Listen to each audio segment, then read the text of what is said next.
Hello and welcome to another edition of this Legend of Korra book free review series. So this week is the final episode to be aired on TV before all of the episodes go online from now on. So the name of the episode is Terror Within. But before we get into that, I forgot to mention last time that I have set up a blog and a Twitter account for the Animation Archives. So if you want to follow both of them, I'm going to provide a link below in the video description. So yeah, go check them out. Follow me on Twitter. You'll get updates about what I'm doing and what's going on, blah blah blah blah blah. Okay, let's talk about the episode, Terror Within.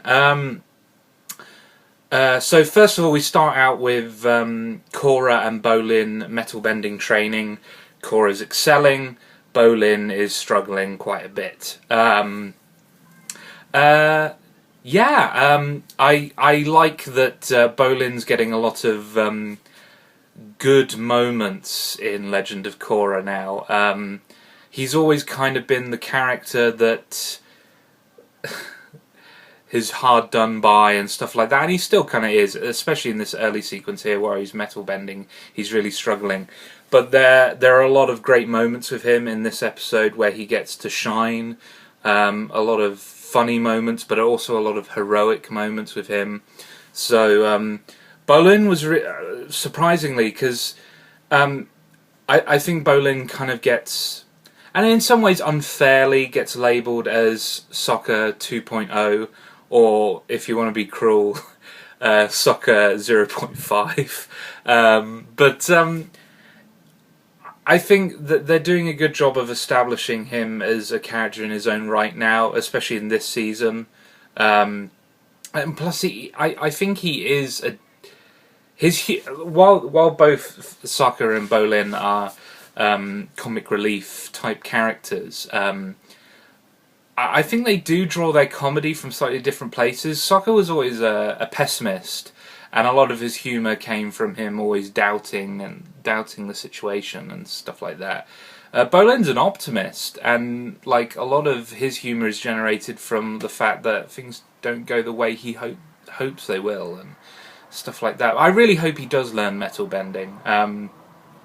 It's great seeing Korra just completely excel at it, just wrapping the metal cable around her and just doing all these cool tricks. The choreography, and we'll get onto that later in this episode, but the choreography throughout this season has been superb. And having Studio Mir do every single episode was just perfect, because there's a consistency to the quality of animation now that wasn't in Book 2.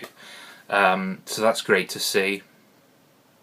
Another thing that's not going in Bolin's favour, Opal, as we saw last episode, has now decided that she wants to go off to the Air Temple and train to be an airbender. So she's leaving Zaofu. There's a great moment where they talk about, like, oh, it's going to be sad, you know, it's going to be sad not to see you anymore. And Opal says, until then, we'll always have kale. Like the idea that this vegetable is going to be the thing that reminds each other of their relationship. So yeah, that happens. A lot of like the setup for later episodes happens in the early stages of this episode. So Opal's gone off and done whatever she's going to do at the Air Temple. Another funny moment that was at the dinner table as well was with Varric with his airbender finder, which is clearly just like you have to airbend into it in order for it to work. So it's clearly just like a really rubbish mechanism that's just like, yeah. Anyway, that was a funny moment. I continue to really like Varric. Varric's just really funny. There's some great moments with him later on in this episode, actually. Now, the big set piece in this episode is the Red Lotus. I think that's established now. That's who they are. I think that's the name of their group. The Red Lotus invade Zaofu use some Shershu venom to paralyze Korra and attempt to kidnap her. Just before we move on into the actual fight, bringing in the Shershu again. I really like these subtle references to the original series. And the Shershu was one of the more imaginative creatures from the original series, like this weird anteater type creature, star-nosed mole type creature. And it's just great that they're drawing on the best of the original series and also using it intelligently. It doesn't feel like, oh, here's a reference.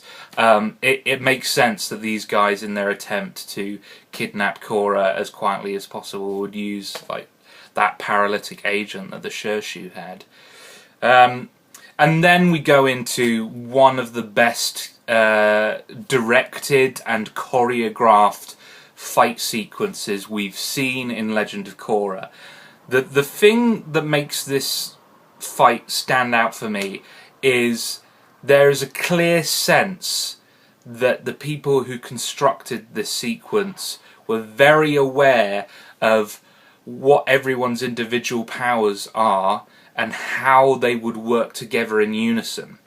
Especially with the Red Lotus, where in this we've seen them in action before and they've proven themselves to be formidable, but what this sequence showed is how formidable they are as a group, how well they come together and fight in unison, like establishing different roles for each team member. So the Lava Bender, I've forgotten his name, I apologise. The Lava Bender creates the moat around them as a defensive perimeter, and then the Water Bender and the Combustion Bender. That's interesting that, that's an actual thing that everyone knows about now. That's interesting.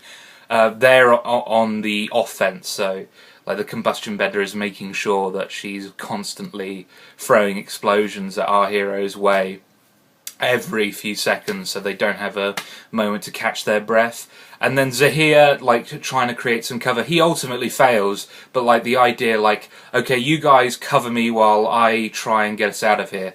It's just really well mapped out. And then, of course, you have Bolin having his heroic moment where he stuns the Combustion Bender. Lin and Sue come down with metal cables, take Korra off.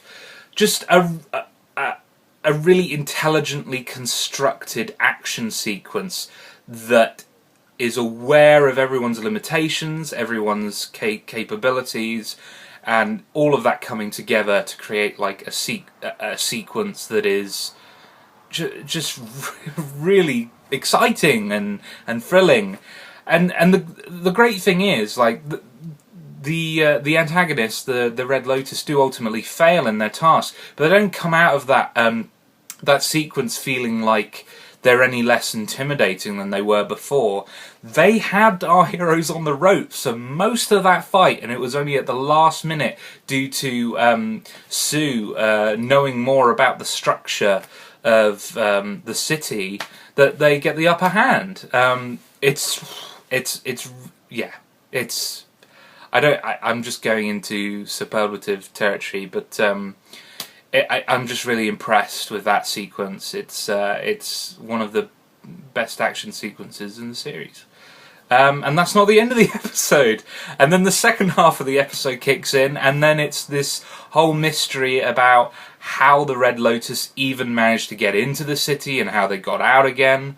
The only issue, which is only a small issue that I have, is that once the interrogations of the guards takes place and they're trying to find out who let the Red Lotus into the city, I kind of immediately guessed who it is, because if you're the Red Lotus, right, and you want to inform, somebody on the inside, and you're aware that there are these guys who can detect when people are lying, clearly you'd want one of them to be on your side. So my immediate thought was, sorry, I'm just trying to find, it's Aiwei, that's the name of the character. My immediate thought was Aiwei, he's the culprit. there was no doubt in my mind that the guy that the guard that they said had did it was falsely accused. Like, and also they kind of did this plot in season 2 with Varric and Marco.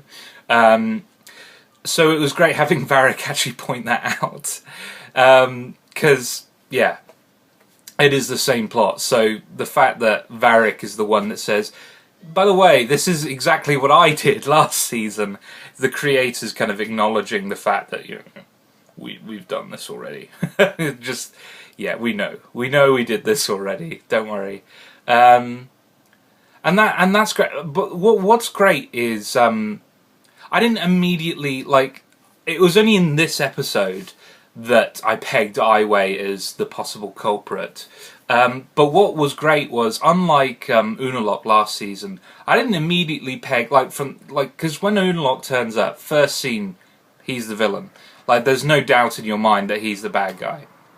With Aiwei, when you first meet him, I didn't even think he was going to be an important character, to be honest. Like, I thought he was just going to be there to add colour to this city, but then, he turns out to be working with the Red Lotus. And another great thing is how they leave the audience in doubt as to whether Sue is involved as well.